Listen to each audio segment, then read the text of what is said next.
happy to meet, and she sings very well, beautifully, and she does wonderful yoga. Yeah. So these are the reasons. Classes that we are requiring them, but just in case we get that far. Om Sahana Bhavatu Sahanau Bhunaktu Sahaviryam Karavavahai Tejasvinavadhitamastu ma vidvishavahai. Om Shanti Shanti Shanti.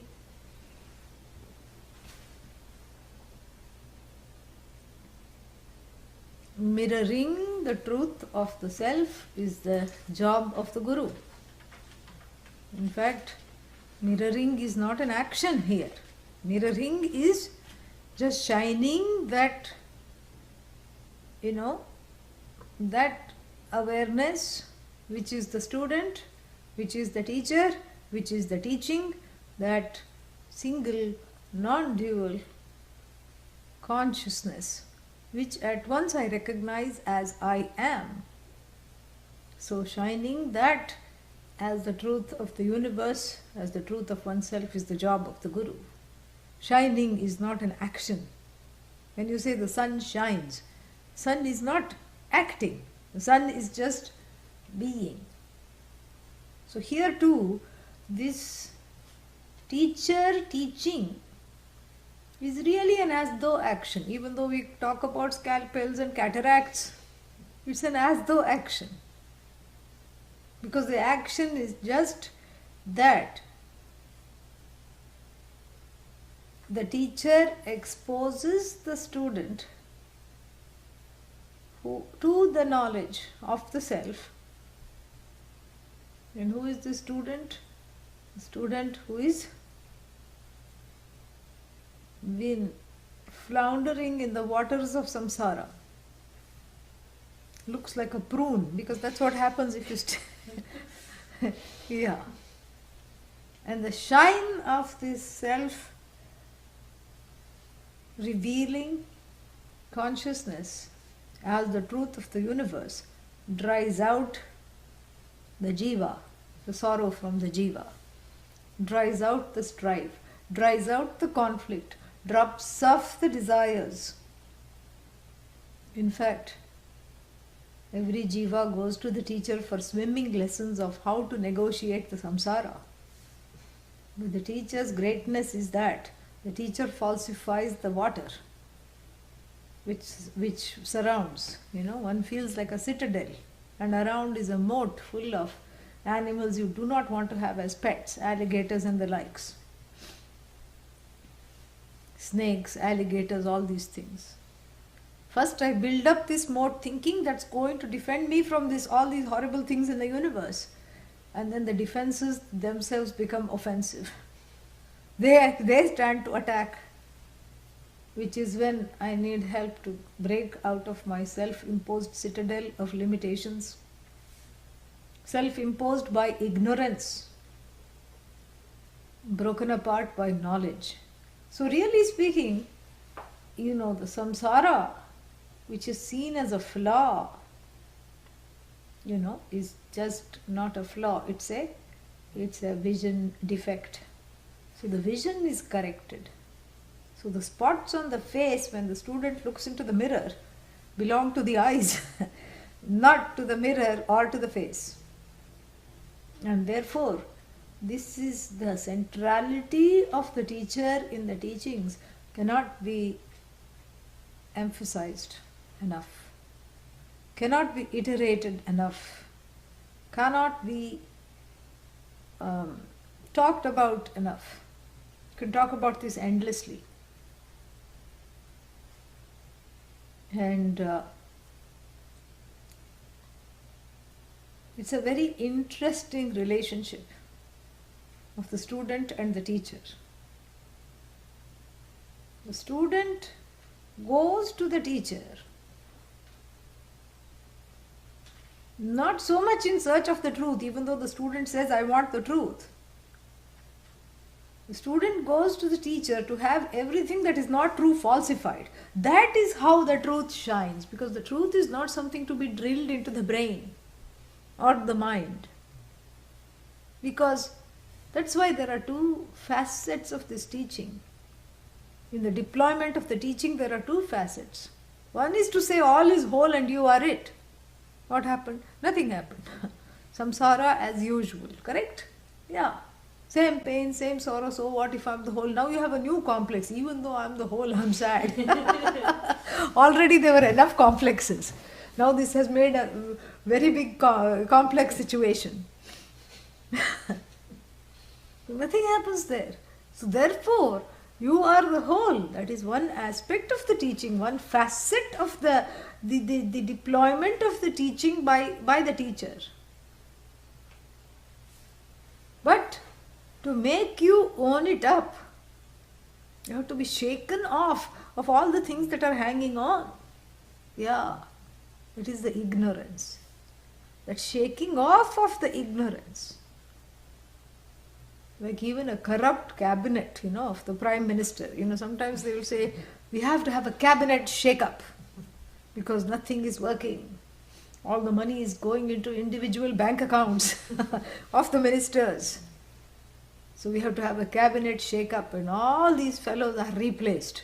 And the Prime Minister, in a prime ministerial kind of government, the Prime Minister decides overnight that all these fellows are going to go. Because you cannot do such things with advance notice, because they'll make off with more money if they have the time to plan their exit. And they cannot be sacked because they'll resign. Here, first thing in the morning after breakfast, the announcement is made that all of you fellows are jobless. Hand in your badges right now.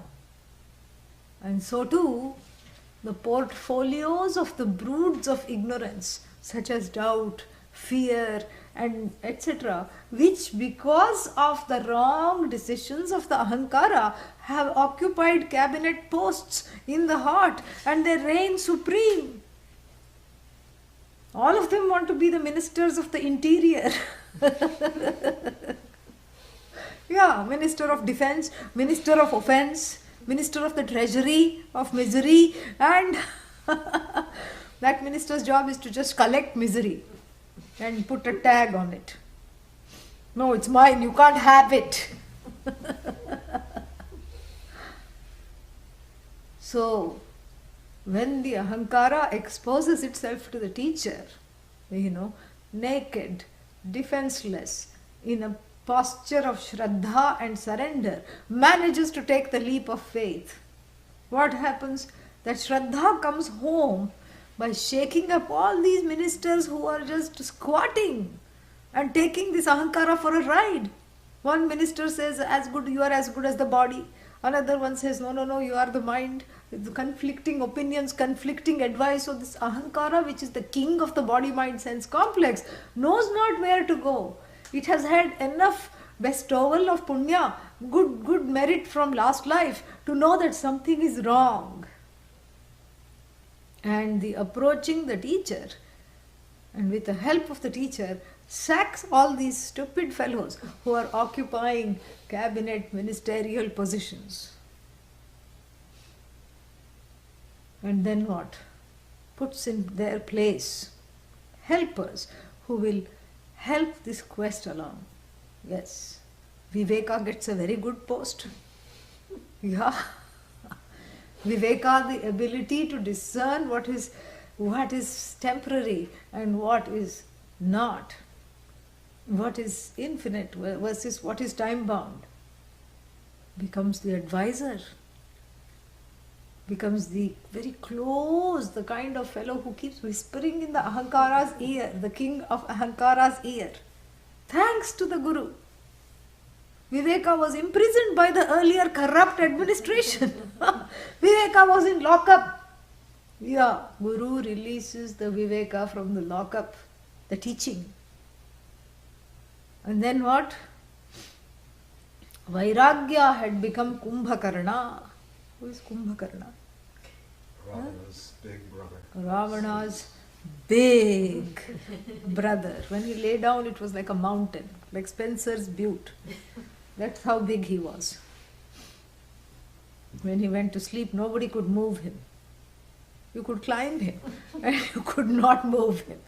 Yeah, and people did. Children climbed him to have a view of Sri Lanka. But nobody could move him. He was like a mountain. What's that other mountain here? The other Butte? Skinner. Huh? Skinner. Yeah. So he was like Skinner and Spencer. Big mountain, just there. And that's why, by some mistake, instead of asking for Nitya from Lord Shiva, when Lord Shiva appeared, he asked Nidra, I want Nidra. And what happened? He fell asleep right there and then. And Ravana got very cross with Lord Shiva. He said, look at what you've done. Who's going to take him home? How? Wake him up. So, who is sleeping now? Vairagya has been given a sleeping tablet, has been poisoned by the other administration, has been put in an enforced slumber, has been kept comatose. Vairagya is revived and given another ministerial position. And then what? Patience, titiksha is given another ministerial positions to advise the ahankara when it goes off its rocker. Thanks to the Guru's teachings. And then what? Letting go of the small stuff. Uparati is also given a ministerial position. This is the new cabinet. After the shake-up, after the ahankara approaches the Guru to help. Guru helps by making you help yourself. First, by having a strong body of internal advisors, shaking up all those nefarious, no good, two-timing crooks that one has enshrined to advise on a day-to-day basis, that keep taking one off the track, that keep their position strong by fomenting all kinds of insidious fears. Oh, this is not the right path. This knowledge. Why do you want this? Why do you want all this? You are fine. So what if you are miserable? So is everyone else. Come on. Yeah. This is the Minister of Personal, Human Resources. Yeah. See, all humans are in the same boat. Human Resources and Development. Yeah. This is the wrong fellow to have in that post. So, the going to the teacher means shaking up, being ready to shake up this inner cabinet of all, to rid it of all kinds of fellows who in the name of these positions are robbing you day and night, robbing you of your peace of mind, robbing you of the ability to discern, robbing you of the power to let go, robbing you of patience, robbing you of compassion. This is what the first thing the Guru does, is helps you to shake up that inner cabinet. Without that shake up, there is no wake up. Yeah, one is completely just in the slumber of this. And so therefore what? And Shraddha of course is there in the topmost post. Yeah, she is very much there, right with Viveka, Vairagya, Shraddha is there. And then there is one fellow that is hired or put in place who keeps everyone else on track. Samadhanam, single-minded focus. And where are they headed? They are headed to mumukshutvam, freedom. That's their goal. That's where they want to, that's the 5-year plan. That's what they want to achieve. Except we have a 3-year plan. So that's their plan. Every government has to have some plans just to keep the people going. Otherwise they'll throw rotten tomatoes at them. So to keep them going and to assure them, you have to make a plan. So too inside, otherwise it will all become impatient. So you say, we are headed towards mumukshutvam. Here we are climbing on the train. Here we are getting into our seats. Here we are on the train along with other people. So this is what the blessing of having the Guru in one's life. Even before the Guru may start teaching, this shake-up happens. Yes, this is the blessing, really. And so this is what the Guru teaches. The Guru teaches first the way of life, and then that way of life with Viveka, Vairagya, Shraddha, Bhakti. After you keep that in front, the only place to which you head when you have this new lineup of ministers is to what? Discovering the truth of oneself. So this is what the blessing of having the teacher is, because with the centrality of the teacher cannot be emphasized further. Really, it is just so much important. Because you see, you have to go back now and see that the problem is not that I don't have wholeness. The problem is, even though I have it, I don't know it. So it's a cognitive problem. So then there are all these problems in the Vedic tradition. Ascribed to Swami Vivekananda. I don't know if he said that or if people wrote that wrong down. Apparently he said there are many paths to moksha. For the intellectual, karma yoga. For the lazy, I suppose, bhakti yoga. He didn't say this, I'm saying this. For the one who is an introvert, jnana yoga, because they are useless for social cocktails and all these other parties. Can't take them anywhere. And so jnana yoga, sit and just study, become a nerd. And then what? And then some for the active and the restless with a lot of rajas. Raja yoga, hatha yoga. This is not the tradition. Loke asmin vividha nishtha. There are two committed lifestyles to assimilate this knowledge. One is called the milk run, karma yoga. There are many stops.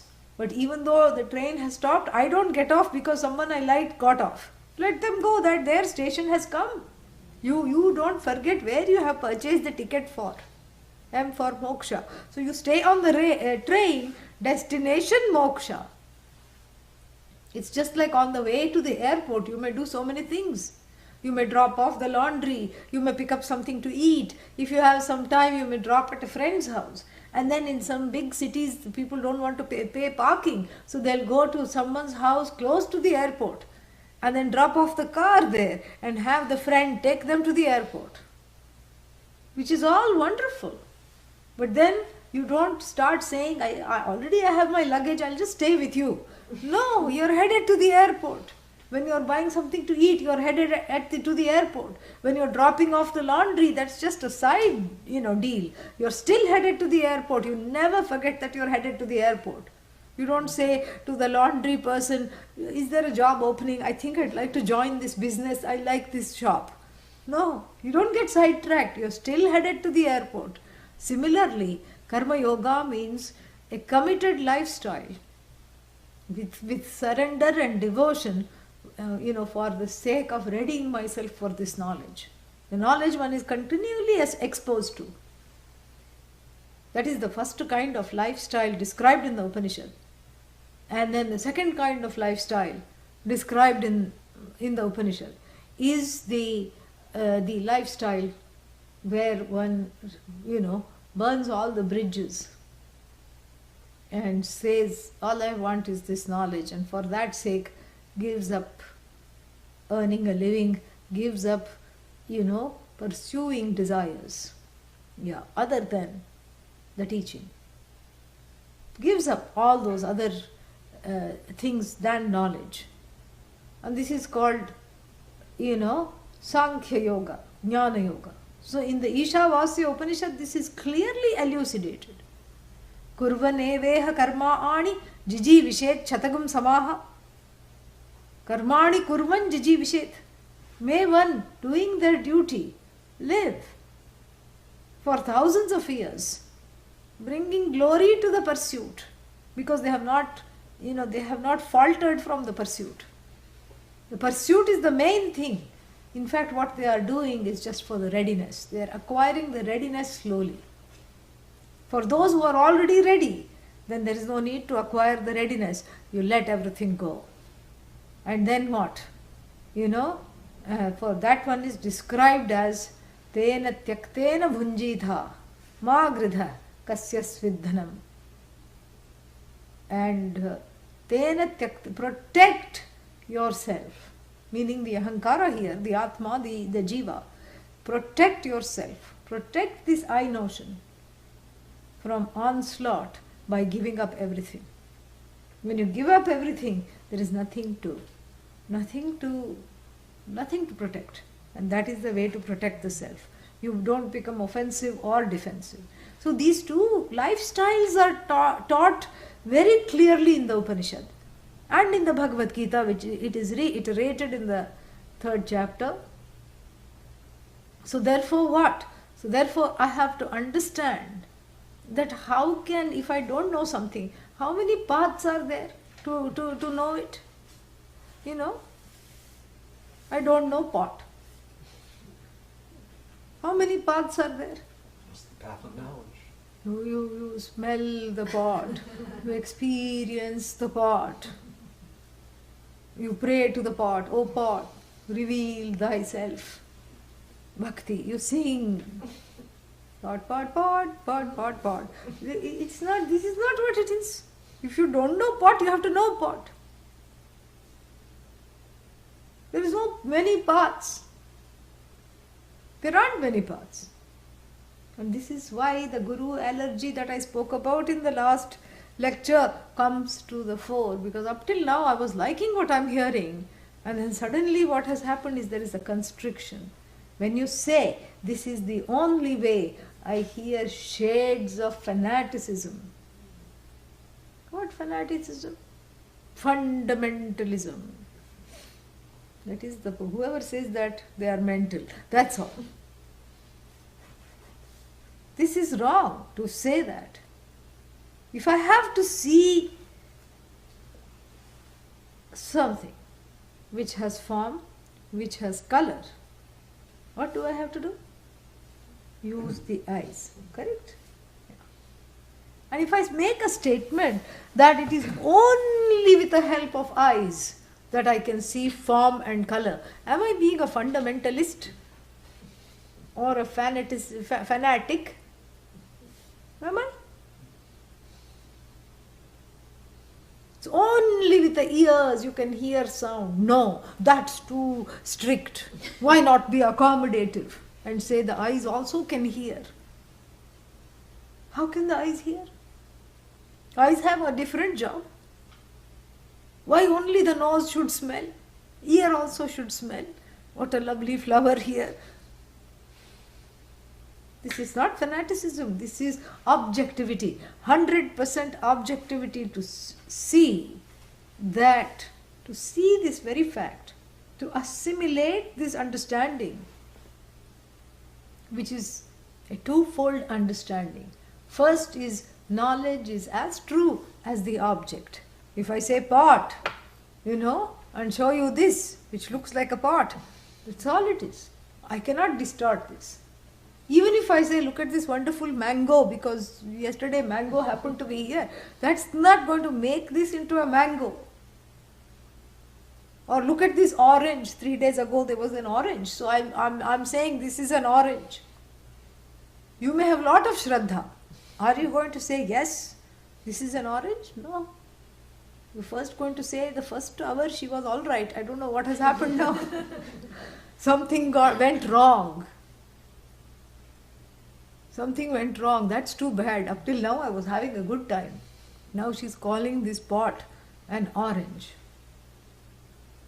Why? Why are you not able to see that this is an orange? Because your eyes, which are the means of knowledge, are faithful to revealing the object exactly how it is. That's why eyewitness accounts can put someone in jail. Give someone the death sentence. If you say, I saw this person killing that person, you become a prime witness. Sometimes they have to change your name and send you somewhere else so that there won't be any threats against you. That's what is called eyewitness. I saw it with my own eyes. You back up this means of knowledge called the eyes, pramana. You back up your ears. I heard it with my own ears. And there is no choice in seeing. No, I only see what I want to. Wrong. You see what you don't want to see. That's why the world you find is a miserable place, because you keep seeing what you wish were not there, what you wish you could not see. You see violence, you see, vandalism, you see pillage in the news. You see buildings burning, you see children kidnapped, you see all these things. You see it. You know about it. You can't always choose to know, there are fairies and they are playing some harp and, it's all just rosy and wonderful. You can't, that is called living in some, la la land. You cannot. If you're inhabiting this universe and you're operating these means of knowledge, eyes, ears, etc., you cannot but see. You cannot but hear all that there is to hear. You cannot choose. There is no will involved in knowing. Please understand this. There is zero will. Even if you say, I will not see, there is no will. At the most, you can keep the eyes closed. Yeah. There we cannot help you. But if the eyes are open, the knowledge of that which is illumined by the eyes has to take place. See, these are the two things we have to understand. One is that the knowledge is as true as what it is revealing, the object. And second is, there is no will in the operation of a means of knowledge. No will is involved at all, zero will. Hearing takes place, seeing takes place. That's why you hear things about yourself which you wish you hadn't. Yeah. You're just passing by and you suddenly hear your name whispered. Naturally the feet slow down and then become quieter.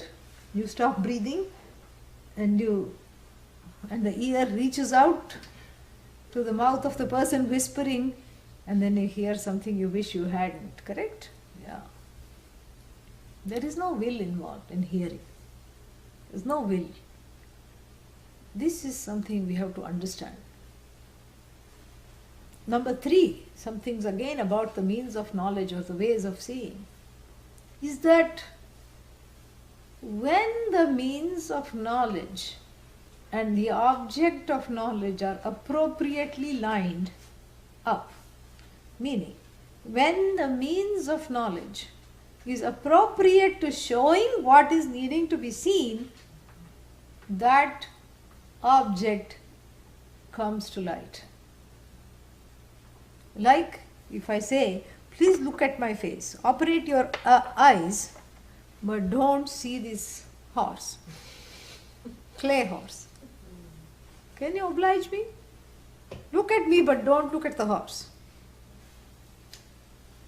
Can't. Why? Because it is there, right? It is there. So there is a means of knowledge, which are the eyes, and something to see which is in its line of vision. And even if I say, jump over the horse, horse is what jumps over everything, but you jump over this horse and only look at me, you cannot falsify that. So that is the third thing we have to know about the means of knowledge. The fourth thing is that every means of knowledge is king in its particular reign,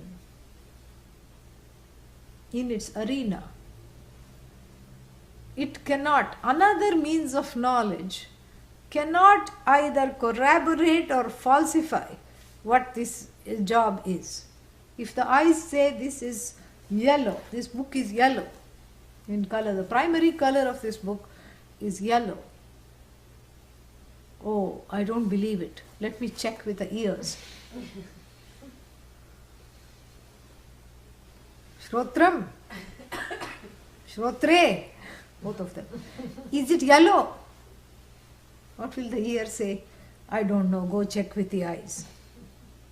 Yeah, but I don't believe the eyes. Nose, Nachiketa, is it yellow?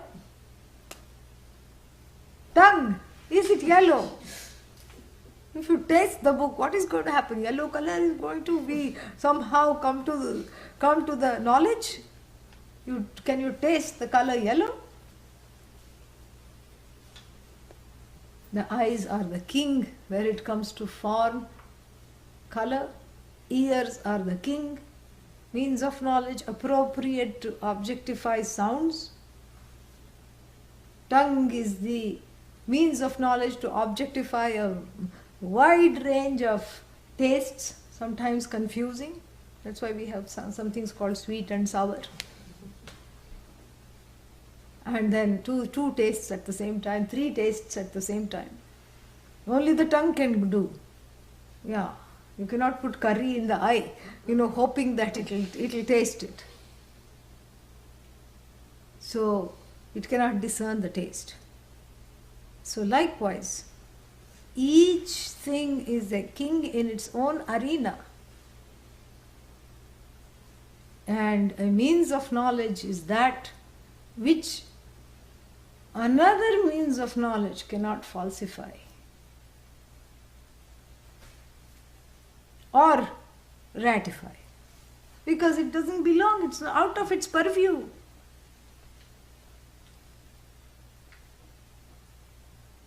Next thing we need to know about the means of knowledge is that whatever it reveals each means of knowledge, whatever it reveals, must satisfy 3 criteria. What are they? Novelty. Novelty in the sense of what, newness? Yeah, novelty in the sense of anadhigatam, that which cannot be known by any other means of knowledge. Anadhigatam, meaning it is the king in its own knowledge. We have done this in a different way, but it's important to know these terms because we are beginning a deep study. Anadhigatam, meaning it's not available for objectification or to be brought to light by any other means of knowledge. So this is the function of the means of knowledge, to reveal that which nothing else can. And the second criterion it should satisfy is that whatever it reveals must be meaningful for someone. Yeah. What is that in Sanskrit? Arthavat. Yeah. Arthavat. Arthavat. Anadhigatam. Arthavat. Meaningful.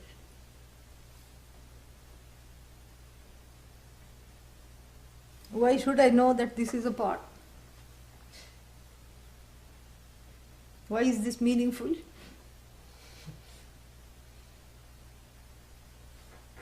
I suppose the use you can make with the knowledge of it. Yeah. It's a teaching pot. It's useful. It is meaningful. Correct?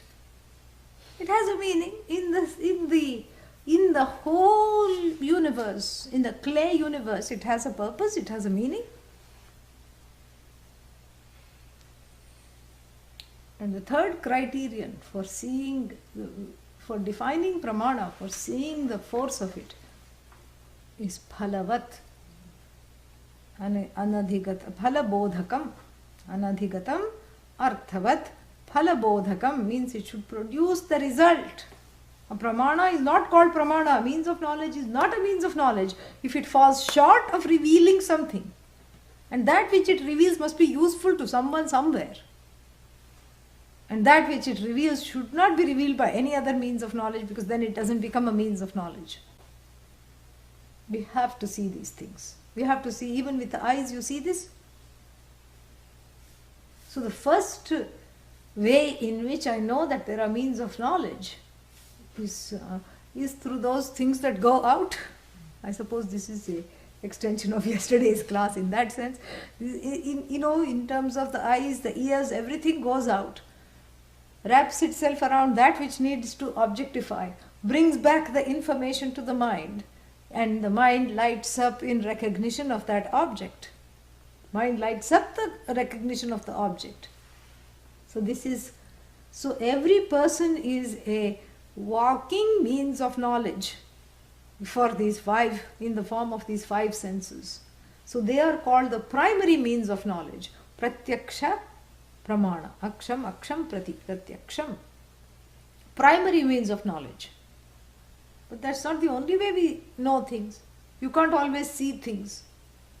Otherwise, black hole would never be discovered. Who has gone and to the edge of the galaxy and or the center of the galaxy rather, and peeped in and said, "Oh, that's what you look like. Okay, better run away from here fast. I have to write a paper." Nobody has done that.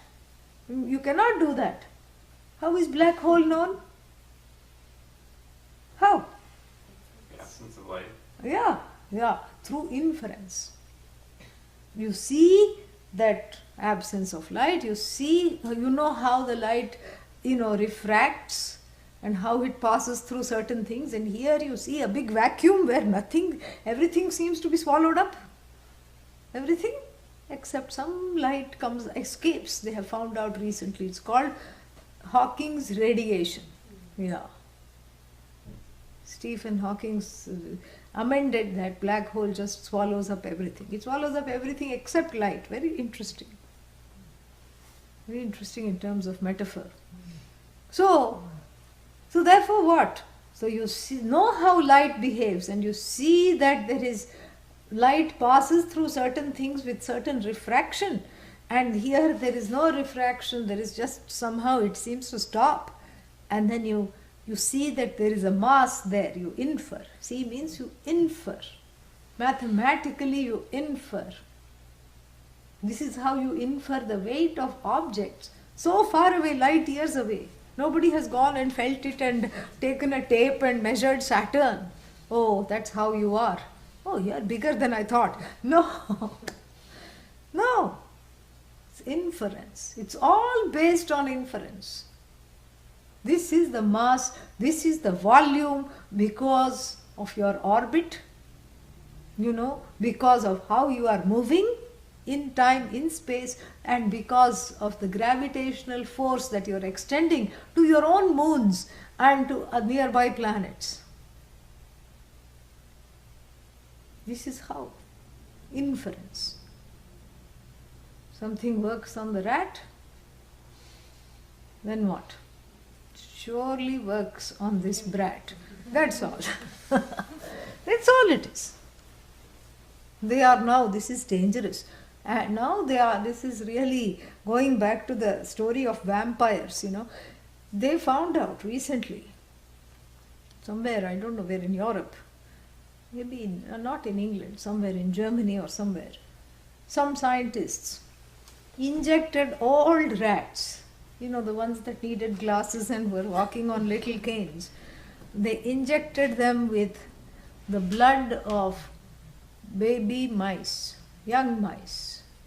And they threw off their glasses, threw off their canes and started to dance, and they became young again. And then they put them in this maze. And before they kept butting their head in the same area, they would just, because not, these mice also had some, what is it called, dementia. They were not very good at learning, they were old, they were tired. And probably they were also rebelling against this lab life. What a life.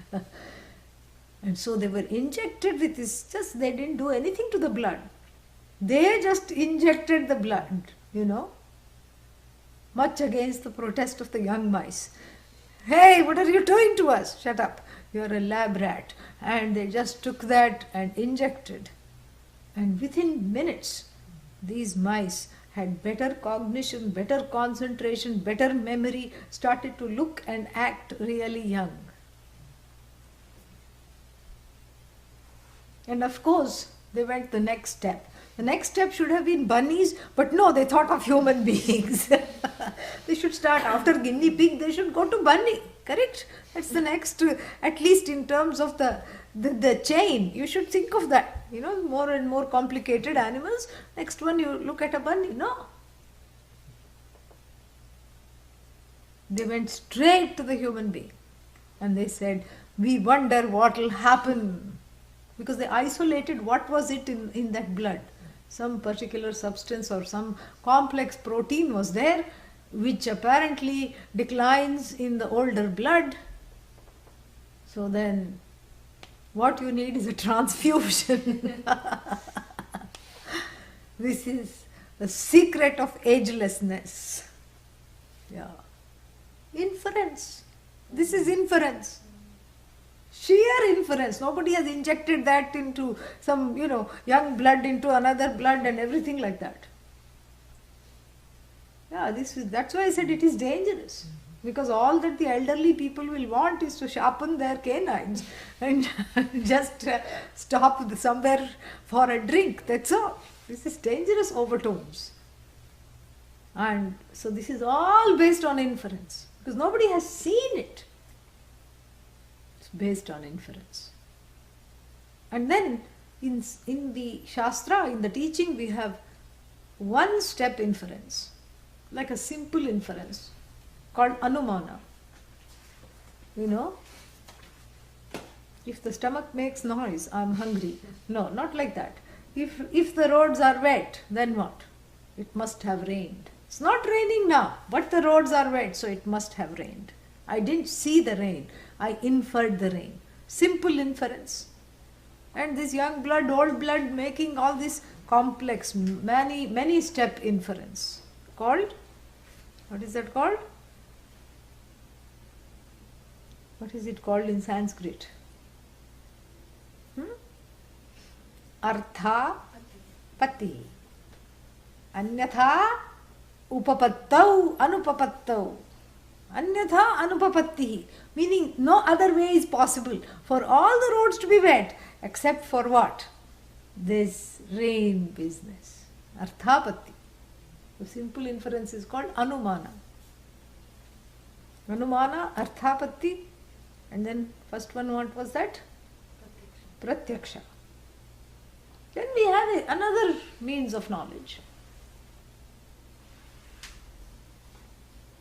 We have a strange creature in India called Neel Gai, which literally translates to blue cow, but it's kind of grey, not exactly blue, and more of an elephantine shade rather than blue. And then it's kind of a cross between a bison, a cow and a horse, kind of like that.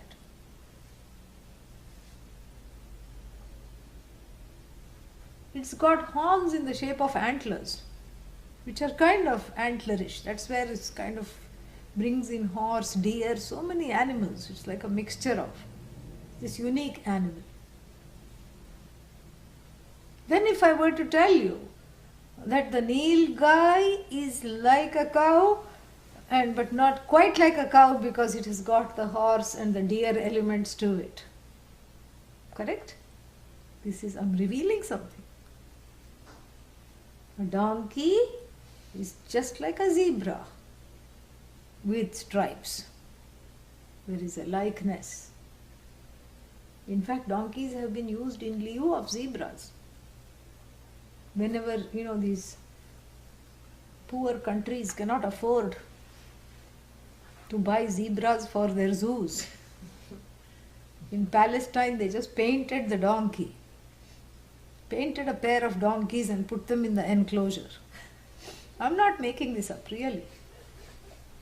And they thought, this will be fine. Why waste money? Bhagavan has the final sense of humor. And there was a downpour soon after, 2 days after they were painted. Alas, the truth was revealed. So, this means of knowledge is called upama. Not what you eat for breakfast. This is upama. And the means of knowledge that reveals that something is like something else, and if I know that something else, this something can be understood.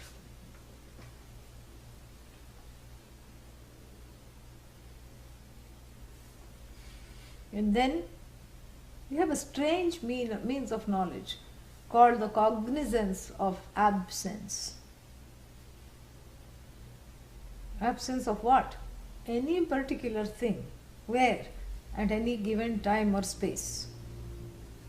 Is there a pot in the palm of my hand? Yes? No. No. Why? Because I know pot and I know palm of hand, but I don't see that here. Right? It wouldn't be fair if I said, is there an elephant in the form of a hand? Unless I'm talking of a clay elephant, small one, a toy elephant. No. So it should be appropriate. What can be held in the palm of my hand? Is there a book in the palm of my hand? No. Is there a pot? No. Why?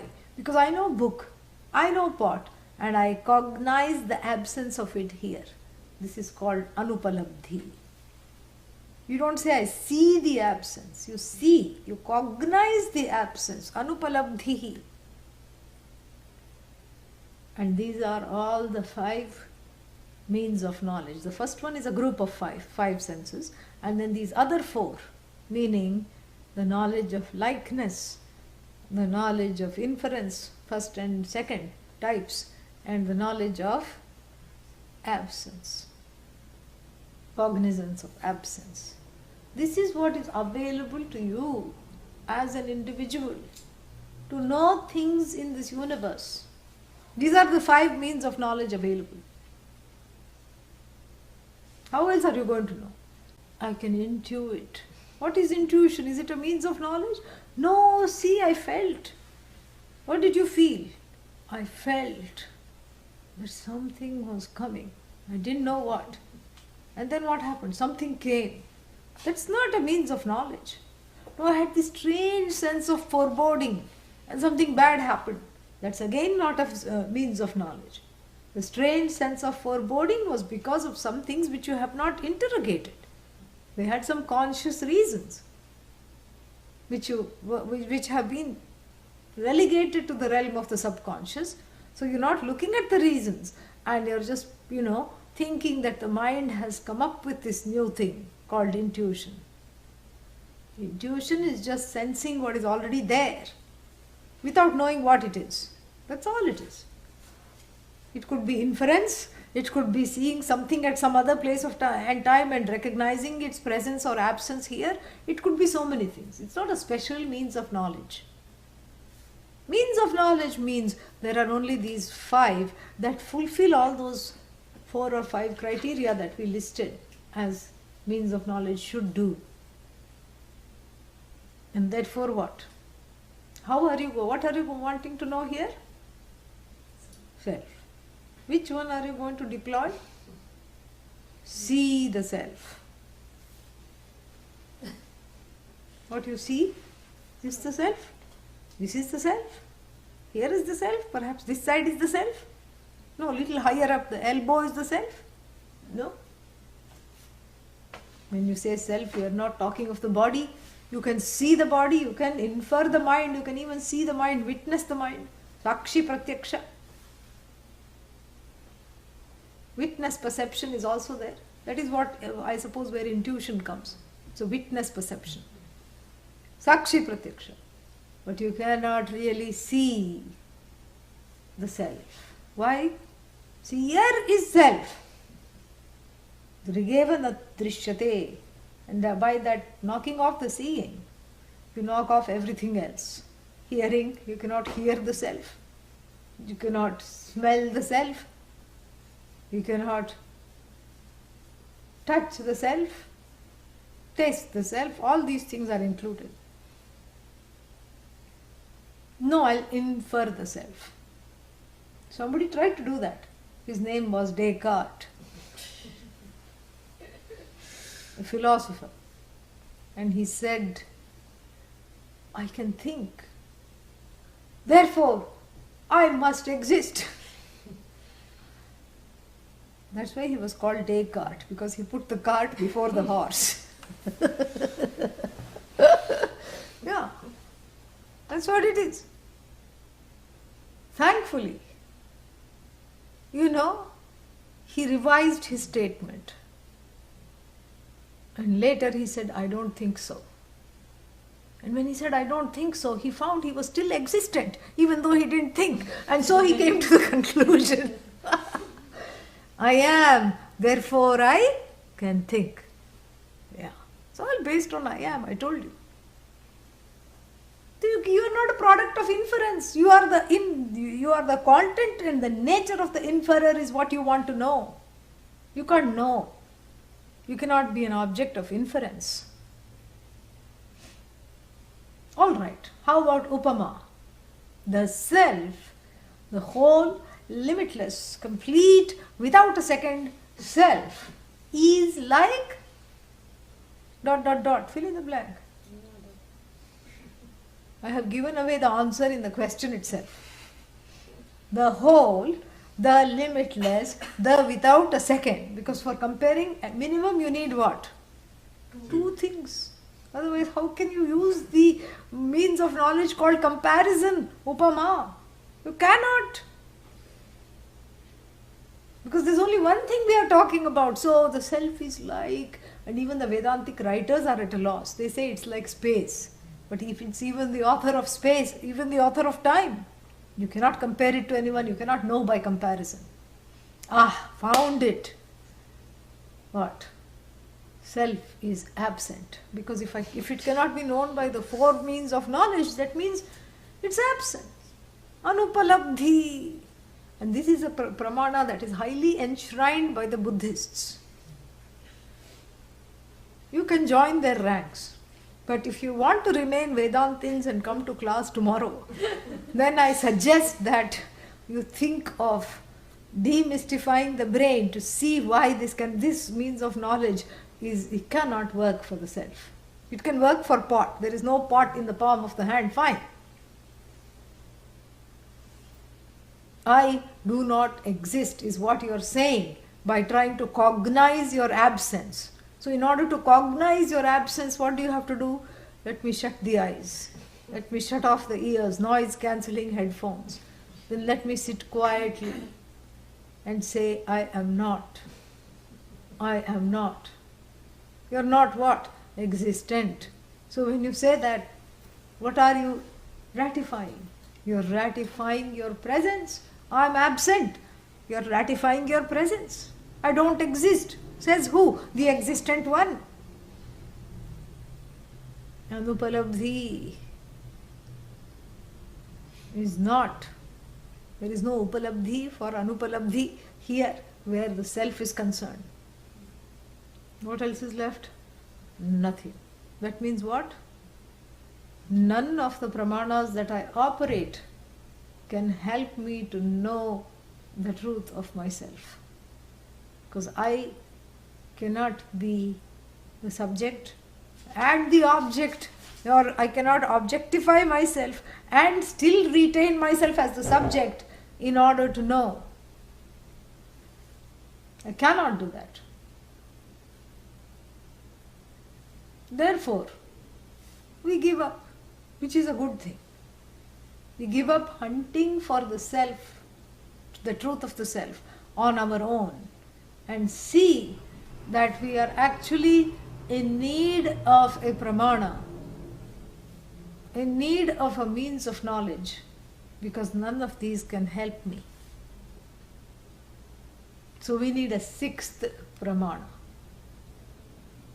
Perhaps that's why the term sixth sense has come. Who knows? No, that is five senses and sixth sense, yeah. So we need a sixth pramana, a sixth way of knowing, to know this which is unknowable by objectifying it in all these five ways discussed. And that happens to be the teaching handled by the one who knows.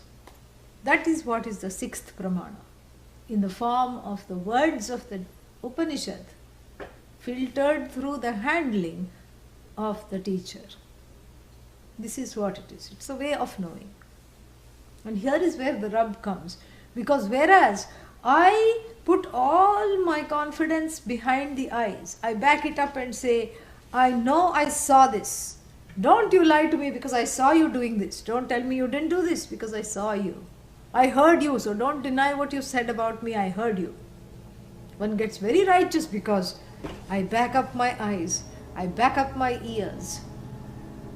Because they all belong to me, right? This ahankara, that's why I gave that example of the ministers. These 5 eyes and ears, these pratyaksha are forms of sentries that go and report. Near the border, something wonderful is seen. They go and report to the home minister, the mind, and the home minister says, grab it, catch it, make it ours, conquer it. Sentry says, aye, and goes and reports the geographical, geopolitical location.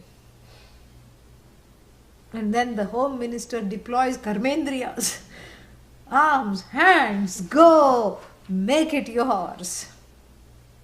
This is how it is. So I'm used to being in charge. The I, the ahankara, is the king of this body, mind, sense complex.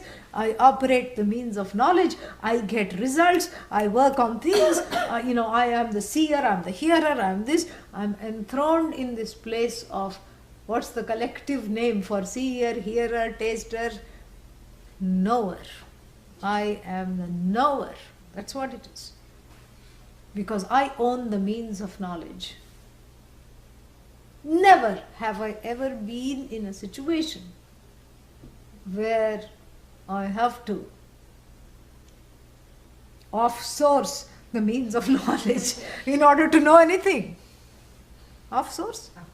Outsource. Yes, that's the correct. I've never had to outsource. Outsource means, this is beyond our capacity. You please take care of it, and you send all these companies to India. Delta lost luggage, goes straight to India. Yeah. We try calling, and they will tell you they don't know where their luggage is, but they wish you good karma to find it. This is what it is. Outsource. You can outsource so many businesses because you cannot handle it, but never has this I notion, the ego, ever had to rely on outsourcing a means of knowledge or deploying a means of knowledge that it does not handle. And in fact, that's the only means of knowledge that will work to dethrone it as the knower and rethrone it as the truth, as the content of the knower, known, knowledge, everything, without a dual entity. This is what has to be understood. And this directly relates to Guru allergy, because the Guru becomes the wielder of the pramana, which is threatening to displace me. Me, who is this me? The one who made bad choices in cabinet ministers. I told you, that me. The one who hired thugs to steal away my viveka and vairagya and take me catch me off guard and derail me from every single pursuit, either the relative or the absolute. This one that did not even know which ones to heap in positions of power, this I is afraid, this measly fellow who masquerades as the ruler of the universe without the appropriate knowledge, without the appropriate means of knowledge, is afraid. For 2 reasons. One is it's afraid of being misled because it's so much a controlling, it's a control freak. Ego is a control freak and a drama king. That's all it is. Controls everything. Wants to control the Guru also. Please tell nice things. Yeah, don't tell wrong things that I cannot hear. This is what sometimes people say. And so it cannot handle anything. And even though it boasts itself as being very powerful, I have so many accomplishments, it's just a cardboard cutout propped on a small toothpick which just flies away when a small gust of breeze comes. Forget wind.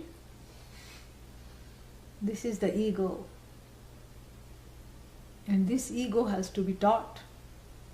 This is what body doesn't need teaching. You are the whole. I already knew it says. That's why I keep piling on the idlis. Yeah. Body doesn't need teaching. Senses do not need teaching. Don't go out, stay within. Well, it's our job to go out and get information. That's our job. Don't make us unemployed, it will say. Who needs teaching is the owner of the body-mind-sense complex, this indweller, who has, because of ignorance and misunderstanding, not understood or not seeing the glory of itself as whole, has settled for a life identified with the finite and yet yearning for the infinite. This ego, this complex character, who is small yet portrays itself as big, who feels small yet portrays itself as big, and who is the paradoxical character, who doesn't know anything but starts every sentence with I know. You try to tell, in India there are some people like that. You try to tell them what happened. You try to tell them about your day. You're not talking about their day. And you hardly open, I know. What do you know? I'm not even starting. I know what you're going to say. This is the ego, which says I know. And when you already say I know, then it's very difficult to sit in a class. Why? Because I already know. Very difficult to sit in the class because you're holding on to the status of the knower so tightly. That's the paradoxy. I know everything, but I'm afraid to say I don't know, because what if that is true? Everything is being taken away from me. So I grab on, the ego grabs on, the ahankara grabs on to all kinds of small things and try to make it a big thing. I have so much of nothing. I know so much of nothing. A lot of nothing should count as something, right? Wrong. And so this ahankara has to be taught. And that's why it has to be embraced. It needs a lot of self-compassion, because it is at once wanting to be the ruler of the universe, wanting to be one with the ruler of the universe, that same ahankara, and still feeling so lowly that it cannot get up. It needs to be propped up all the time by people's praises. Needs all the time to be constantly praised and raised in praise. This is what it needs. And this is where the proper set of ministers keep it on track and keep it, in place, in a learning place, in a place of receiving. The main thing that happens is that we have to see that the ahankara is very much in a place of feeling small. So small it is feeling that it's afraid of losing what it already thinks it possesses, even though it's promised the glory of the entire universe.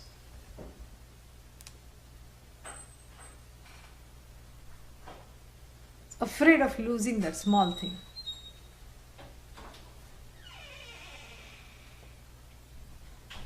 Is there a problem?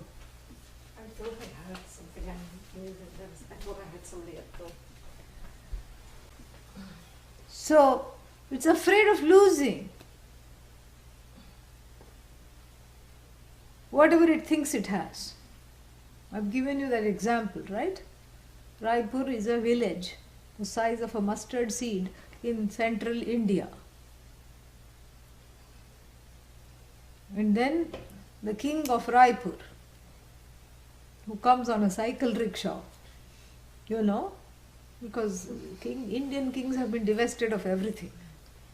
No, they are not privy to any purses, and they are all goners financially. So he comes on a tricycle, basically, a glorified tricycle. Oh, you wanted audience with me? Yes. Why? Because I'm going to make you the king of the entire universe. No, really. No. Somehow I convinced the fellow, yes, you need to be the king of the universe. Look, you're undervalued here, sitting in Raipur. You are fit to be and worthy of being the king of the universe. All right, I have one question. What? Is Raipur included? Or will I have to give it up? Of course it is included. But it is not secluded. It's not secluding you. That's the thing. And therefore, this I have to understand.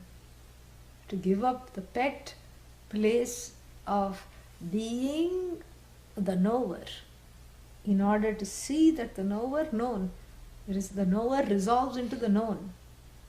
The other way around. The known, the objects resolve into the subject, the I. Known resolves into knower. And knower also resolves into that consciousness which upholds the known, knower, knowledge. Like even the ocean upholds the small wave, big wave, and the spaces in between. More we'll see tomorrow. Om Purnamadah Purnamidam Purnat Purnamudachyate Purnasya Purnamadaya Purnamevavashishyate. Om Shanti Shanti Shanti. Harihi Om Shri Gurubhyo Namaha. Harihi Om.